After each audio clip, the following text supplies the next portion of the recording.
The Biggest Christmas Tree Ever.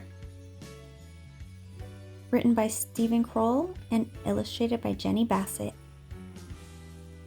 Once there were two mice who fell in love with the same Christmas tree, but you had to see it to believe it. Everyone in Mouseville loved Christmas trees. Every Christmas, families all over town put up the biggest, most beautiful trees they could find. But first came Thanksgiving.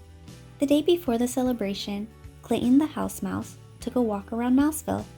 He knew he should be thinking about giving thanks, but the chill in the air reminded him of Christmas. "You know what?" he said out loud. "This year, I'm going to find the biggest Christmas tree ever." Not far away, Clayton's friend Desmond, the field mouse, said exactly the same thing. That night, Clayton helped his mom and dad, his brother Andy, and his sister Trudy make a special cheese casserole and a nut pie for Thanksgiving dinner. Over at Desmond's house, Desmond and his brother Morris helped Uncle Vernon fix a big pot of vegetable stew and a cheesecake.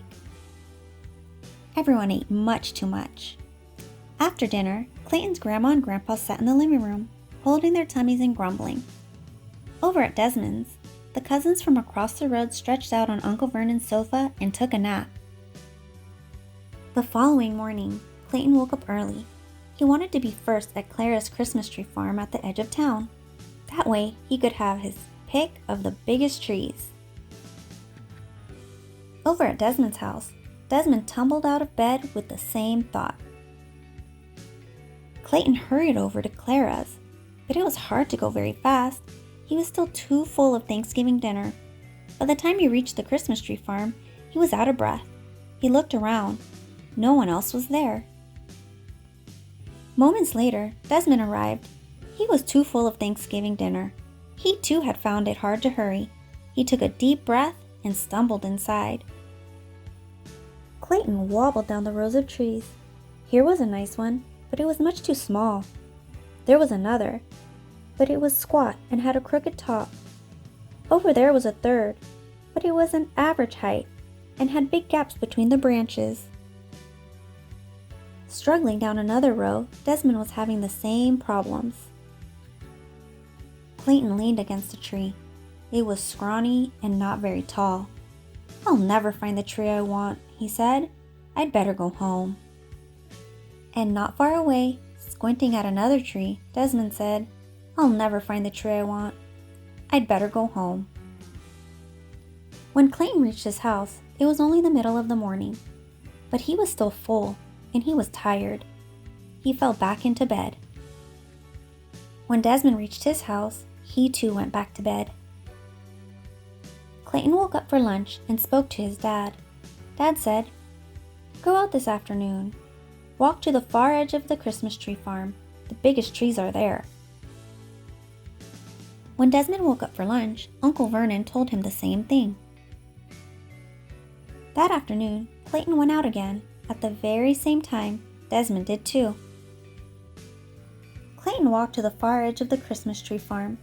He looked at one big tree after another, but none of them looked like the biggest Christmas tree ever. Down another path, Desmond was having the same bad luck. Starting to lose hope, Clayton peered around a very thick trunk. Desmond peered around the same thick trunk. They bumped heads and fell down. "I bet you're looking for the biggest Christmas tree ever," said Clayton.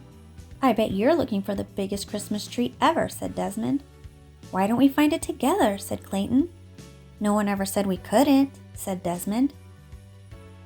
They set out through the rows of trees. They looked and looked until it was almost dark. Just as they were ready to give up, there it was, a Christmas tree so big and so tall it reached the sky. "How will we cut it down?" Clayton asked. "It's much too big for the two of us." "Where will we put it?" Desmond added. "It won't fit in your house or mine." Clayton and Desmond smiled. "Our families will help us," they said together. And that is what happened. Clayton's dad and Uncle Vernon came out with their axes, and with the help of Clayton and Desmond, they chopped down the giant tree. Both families called on friends and relations, and together they loaded the tree onto 100 red wagons and pulled it into Clayton's front yard. There they decorated it with the most wondrous ornaments and colored lights. And on Christmas Eve, with all of Mouseville celebrating around it, the biggest Christmas tree ever lit up the entire hillside. Clayton and Desmond shared a high five. "We did it," said Clayton. "All of us together," said Desmond.